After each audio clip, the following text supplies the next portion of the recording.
Dans un centre stratégique de l'Alliance Atlantique, une activité inhabituelle vient d'être repérée sur une image satellite en Russie, sur la base de lancement nucléaire de Plesetsk. La scène se passe à 800 km au nord de Moscou.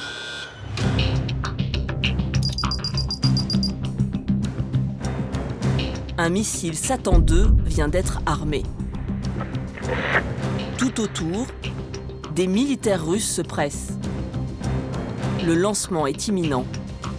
Ils positionnent des caméras. Il s'agit de faire peur au monde entier grâce aux images de ce missile prêt à frapper n'importe où. Cet engin de 100 tonnes peut transporter des bombes nucléaires. Il a été surnommé Satan II parce qu'il est censé répandre l'enfer là où il s'écrase. Il va extrêmement vite parce qu'il a une vitesse qu'on appelle balistique, c'est-à-dire que vous allez le lancer, il va sortir de l'atmosphère, il va redescendre à une vitesse entre Mach 20 et Mach 25. Donc c'est extrêmement rapide, il peut atteindre Paris en 10 à 15 minutes. Moins d'un quart d'heure pour atteindre la France, moins de 30 minutes pour toucher les États-Unis.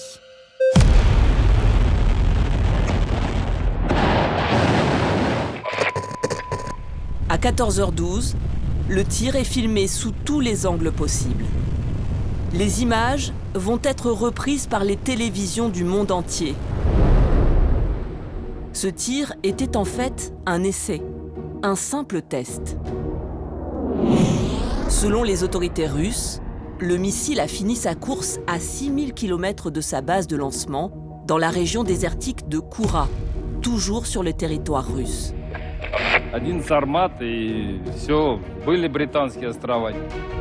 Mais le message est clair. Il est martelé par la télévision russe et par le président Poutine. Сарматов в Калининграде посчитали, что от Калининграда до Берлина 106 секунд, от Калининграда до Парижа 200 секунд. Вас интересует Лондон 202 секунды. Вот, я про это. Поэтому им эту картинку надо тоже показывать.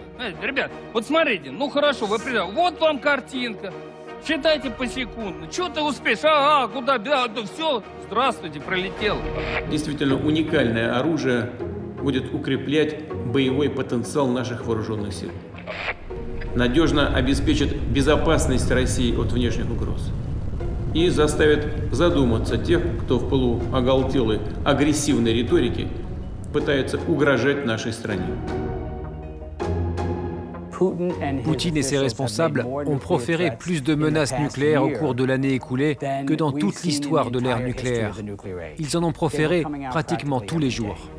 C'est pour impressionner les gens et pour rappeler au monde occidental, surtout n'intervenez pas en direct en Ukraine, n'aidez pas les Ukrainiens beaucoup, sinon il y a le nucléaire qui est derrière. C'est l'escalade que le monde redoute depuis Hiroshima. Si on prend le cadre d'une bombe d'Hiroshima, à peu près 20 kilotonnes sur Paris, c'est plus de 500 000 personnes qui décèdent en un instant, qui sont vaporisées, qui disparaissent. Si vous déclenchez une guerre nucléaire, il n'y a qu'un seul moyen que cette guerre se termine. C'est la destruction mutuelle assurée.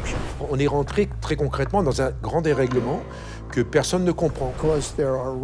Parce qu'il y a des dirigeants imprudents autour de nous, je pense que nous vivons une période dangereuse en ce qui concerne la possibilité d'une guerre nucléaire. Que se passerait-il si un jour le tir n'était pas un test? Si un missile nucléaire était vraiment lancé par les forces russes? Quelles seraient les conséquences pour la France? Quelles décisions seraient prises immédiatement par l'OTAN? Quels garde-fous seraient actionnés? Quelle riposte serait décidée si Poutine appuyait sur le bouton nucléaire?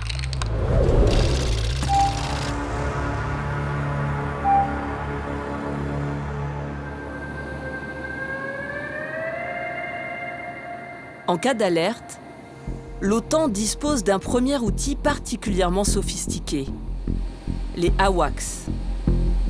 Sur cette base aérienne en Allemagne, un Boeing 707 s'apprête à démarrer sa mission de contrôle. Il est reconnaissable grâce à ce rotodome, un radar de 9 mètres de diamètre.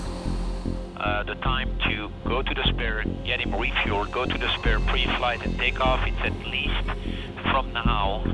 Ces avions, ce sont les yeux de l'OTAN. So it's going to be co-pilots take off.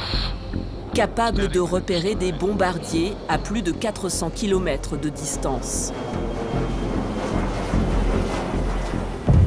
24 heures sur 24, 7 jours sur 7, ils survolent la frontière est de l'OTAN, au plus près de la Russie et de l'Ukraine. Là, on est à la frontière entre la Pologne et la Biélorussie, donc au plus proche en fait de la Biélorussie, et on surveille ce qui se passe côté Biélorussie, enclave Kaliningrad, et bien entendu l'Ukraine, le nord-ouest de l'Ukraine.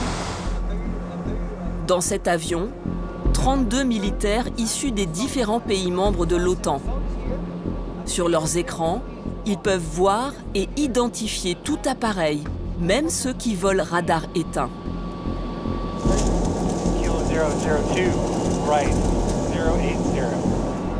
S'ils détectent un avion suspect, ils peuvent prévenir aussitôt 2 avions de chasse qui patrouillent à proximité. Ces 2 FCS sont prêts à intervenir au cas où quelque chose devrait venir vers l'OTAN. Et alors, on peut les contrôler, les diriger vers la target.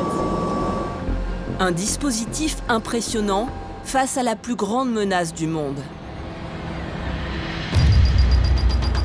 La Russie est la puissance avec le plus grand nombre d'armes nucléaires.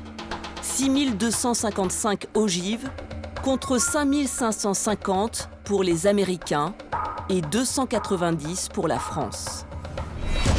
La Russie possède également la triade nucléaire, c'est-à-dire les moyens de nous attaquer par les airs avec 66 bombardiers, la mer avec 10 sous-marins et la terre.